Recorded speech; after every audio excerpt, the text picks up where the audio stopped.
Hello viewers, welcome to Suman TV. నేను మీ anchor రవిక. Present మనతో పాటు ఉన్నారు డాక్టర్ తేజ గారు. సో సార్తో మాట్లాడి ఈరోజు హెల్త్ పరంగా చాలా విషయాలు అడిగి తెలుసుకున్నాం. నమస్తే సార్. నమస్తే అండి సార్, జోన్ 2 ఎక్సర్సైజెస్ అంటూ ఉంటారు. సో దానివల్ల మనకు అసలు అడ్వాంటేజెస్ ఏంటంటారు? యాక్చువల్లీ జోన్ 2 ఎక్సర్సైజెస్ అంటే ఏంటంటే చూద్దాం. ఈ జోన్ 2 ఎక్సర్సైజెస్ ఏంటంటే మ్యాక్సిమం మన బ్రెయిన్ హెల్త్ బూస్ట్ అవడానికి చాలా హెల్ప్ అవుతాయి అన్నమాట. బ్రెయిన్ హెల్త్ బూస్ట్ అవడానికి చాలా హెల్ప్ అవుతాయి. ఈ జోన్ 2 ఎక్సర్సైజెస్ లో ఏమొస్తాయంటే మనకి ఫర్ సపోజ్ చూడండి, మన హార్ట్ రేట్ 60 to 70 బీట్స్ మధ్యలో మెయింటైన్ చేస్తూ ఈ ఎక్సర్సైజెస్ చేయడాన్ని మనం జోన్ 2 ఎక్సర్సైజెస్ అంటాం. అంటే మన హార్ట్ రేట్ 60 to 70లో మెయింటైన్ చేసి ఎనీ కైండ్ ఆఫ్ ఎక్సర్సైజెస్ చేస్తూ అది పెరగకుండా మెయింటైన్ చేసేదాన్ని జోన్ 2 ఎక్సర్సైజెస్ అంటాం. ఇందులో ఏంటంటే మనం సింపుల్గా మనం నడుస్తూ మాట్లాడతాం కదా, అది కూడా జోన్ 2 ఎక్సర్సైజ్ కిందకే వస్తుంది. దీన్ని ఎలా మానిటర్ చేస్తామంటే సింపుల్ స్మార్ట్ వాచెస్ పెట్టుకొని కూడా మనం మానిటర్ చేయొచ్చు అన్నమాట. దీనివల్ల ఏమవుతుందంటే మ్యాక్సిమం మన బ్రెయిన్ హెల్త్ అనేది చాలా వరకు బూస్ట్ అవుతుంది మనకి దీంట్లో, ఈ జోన్ 2 ఎక్సర్సైజెస్లో. ఇది ఎలా చేయాలంటే మనకి ఒక 30 minutes ఎక్సర్సైజ్ వీక్లీ ఒక 3 times. ఎనీ ఎక్సర్సైజ్ మనకి 60 to 80 ఒక స్మార్ట్ డివైస్ పెట్టుకొని 60 to 80 మధ్యలో హార్ట్ రేట్ ఉంటూ ఆ ఎక్సర్సైజెస్ మెయింటైన్ చేయాలన్నమాట. సో ఇంకొకటి ఏంటంటే మనం నడుస్తూ కూడా మాట్లాడచ్చు, దాన్ని కూడా జోన్ 2 ఎక్సర్సైజెస్ అంటాం. సో దీన్ని మనం జోన్ 2 ఎక్సర్సైజెస్ అంటాం అన్నమాట. ఇది 30 minutes వీక్లీ 3 times చేయడం వల్ల మాక్సిమం మన ఎంత వీలైతే మనకి మన బ్రెయిన్ హెల్త్ అనేది చాలా వరకు బూస్ట్ అవుతుంది. అంటే ఇంకేమున్నాయి సార్ ఇందులో? జోన్ 2 అంటే ఏ ఎక్సర్సైజ్ చేయొచ్చు? మనం ఏదైనా చేయొచ్చు. ఇప్పుడు వాకింగ్ చెప్పాను నేను, మాట్లాడుతూ చేయొచ్చు. అండ్ సింపుల్ ఎక్సర్సైజెస్ అంటే హార్ట్ రేట్ పెరగకుండా simple walking exercises, simple any strengthening exercises, ఇవన్నీ స్ట్రెంథనింగ్ కూడా చేయొచ్చు. బట్ హెవీ వెయిట్స్ కాకుండా సింపుల్ ఎక్సర్సైజెస్ అన్నమాట. దీనివల్ల ఏమవుతుందంటే మన హార్ట్ రేట్ పెరగకుండా దాని మీద ఫోకస్ చేస్తాం కదా, అది బ్రెయిన్ హెల్త్ ని బూస్ట్ చేస్తుంది అన్నమాట. దీన్ని జోన్ 2 ఎక్సర్సైజెస్ అంటాం. సో మన బ్రెయిన్ కూడా కరెక్ట్ గా ఉంటేనే మన నర్వ్ సిస్టమ్ కావచ్చు, మన స్పైన్ రిలేటెడ్ ఉంటుంది కాబట్టి అది కూడా పర్ఫెక్ట్ గా ఉంటుంది. సో ఇంకొక విషయం ఏంటంటే మనకు అందరికీ తెలుసు తేజస్ గారు స్పైన్ విషయంలో చాలా ఎక్స్పర్ట్ అని. సో ఇప్పటి వరకు చాలా మంది కూడా మన దగ్గర రివ్యూస్ ఇవ్వడం జరిగింది.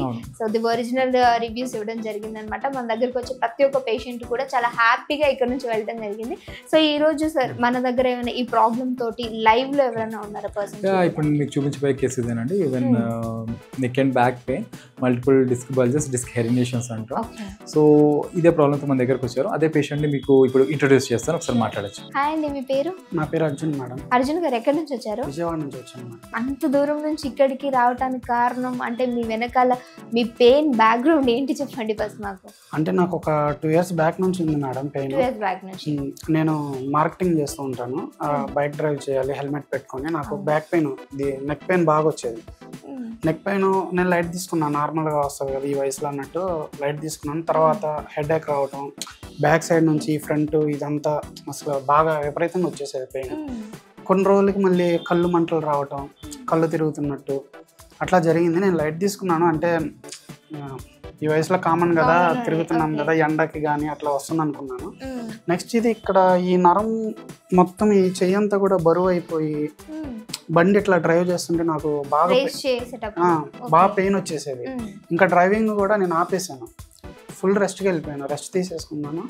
సరే ఇట్లా వదిలేస్తే ఎట్లా అని చెప్పేసి విజయవాడ దగ్గరలో ఉన్న ఒక 3-4 హాస్పిటల్స్లో చూపించుకున్నా కానీ క్యూర్ కాలేదు నాకు. మరి తేజ గారిని కలవడానికి అంటే ఎలా తెలిసింది మీకు ఇక్కడ స్పైన్ కేర్ క్లినిక్ ఉంది? అంటే నేను మామూలుగా సోషల్ మీడియాలో ఇన్స్టాగ్రామ్ చూస్తూ ఉంటే సార్ది రీల్స్ కనపడింది మేడం.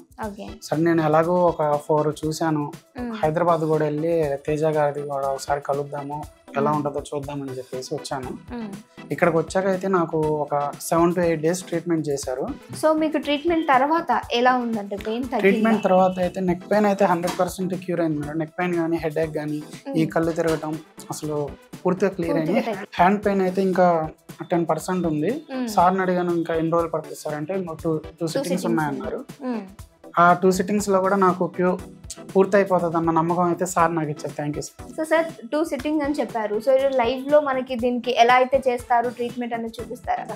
యాక్చువల్ ఏంటంటే ఈ కేస్ మల్టిపుల్ డిస్క్ బల్జెస్ అండి, ఈవెన్ లంబర్ లో కావచ్చు అండ్ సర్వికల్ ఎక్కువ ఉన్నాయన్నమాట. దీని సర్వికల్ స్పాండిలైటిస్ అంటాం. ఇక్కడ ఏంటంటే C3, C4, C5, C6, C7 అలానే డార్సల్ స్పైన్ లో కూడా ఏంటంటే డిస్క్ బల్జెస్. ఇక్కడ C5, C6, C7 and C3, C4 లో ఏంటంటే డిస్క్ హెరినేషన్స్ అన్నమాట. అది డిస్క్ బయటకు వచ్చి పక్కన నరం మీద ప్రెషర్ పడడం వల్ల ఈ హ్యాండ్ లోకి మొత్తం పెయిన్ అంతా కూడా రేడియేట్ ఇరిటేట్ అయిపోయేది అనమాట. సో ఇక్కడ ఏంటంటే మనం 8 సిట్టింగ్స్ ఇచ్చాం. 8 సిట్టింగ్స్లో మాక్సిమం 100% నెక్ పెయిన్ కానీ హెడేక్ అంటే మన దగ్గరకు వచ్చినప్పుడు ఏంటంటే ఈ వట్టిగా ఉండేది అంటే స్పిన్నింగ్ మూమెంట్ అంటాం కదా, ఈ తల తిరగడం ఒకటి, అలానే ఈ హెడేక్ ఒకటి కంటిన్యూస్గా ఉండేది, దీనివల్ల స్లీప్ డిస్టర్బెన్స్ ఉండేది. సో ఇవి 100% ఈ 8 సిట్టింగ్స్లోనే తగ్గాయి. ఇంకొక 90% మాక్సిమం ఈ హ్యాండ్ క్రియేటింగ్ పెయిన్ కూడా తగ్గింది. ఇంకా ఏంటంటే ఇంకో 2 సెషన్స్లో ఈ హ్యాండ్ ఎడిటింగ్ పెయిన్ కూడా మాక్సిమం అనేది కంట్రోల్ అయిపోతుంది అనమాట. సో ఇక్కడ ఏంటంటే ఇది యాక్చువల్లీ సర్జికల్ కండిషనే, బట్ ఏంటంటే చాలా కేసెస్ 99% కేసెస్ మన సర్జరీ అవాయిడ్ చేయొచ్చు ఈ కండిషన్స్లో కూడా, ఇంత క్రానిక్గా ఉన్నా కూడా. సో ఇంతకుముందు అంటే ఇప్పుడు ఆల్మోస్ట్ అన్ని ట్రీట్మెంట్స్ అంటే ఇక్కడ ఏంటంటే అడ్వాన్స్డ్ మెషినరీస్ ఉంటాయి మనకి. సో ఆ మెషినరీస్ హెల్ప్ తీసుకుంటాం, అలానే మనం మాన్యువల్ థెరపీ అంటాం, ఇట్లా కైరోప్రాటిక్ ట్రీట్మెంట్ అంటాం, అలానే ఆస్టియోపతి ట్రీట్మెంట్ కూడా ఇస్తాం.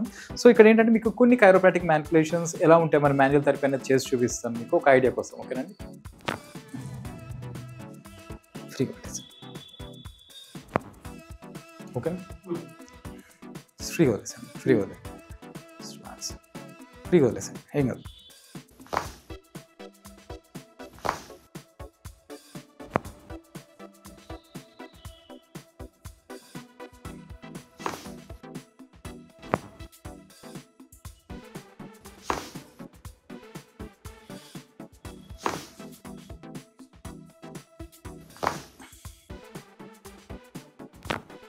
Thank you sir. Thank you అండి. సో మీ వాల్యుబుల్ టైంని మా కోసం కేటాయించి చాలా ఓపిక్గా చెప్పారు. సో చూసారు కదా వ్యూయర్స్, మీరు కూడా ఏమన్నా మీకు స్పైన్ రిలేటెడ్ ఇష్యూస్ ఉంటే మాత్రం కింద కాంటాక్ట్ నెంబర్ ఇస్తున్నాము. సో డీటెయిల్స్ వాళ్ళు ఇస్తారు. Thank you so much for you watching. నమస్తే.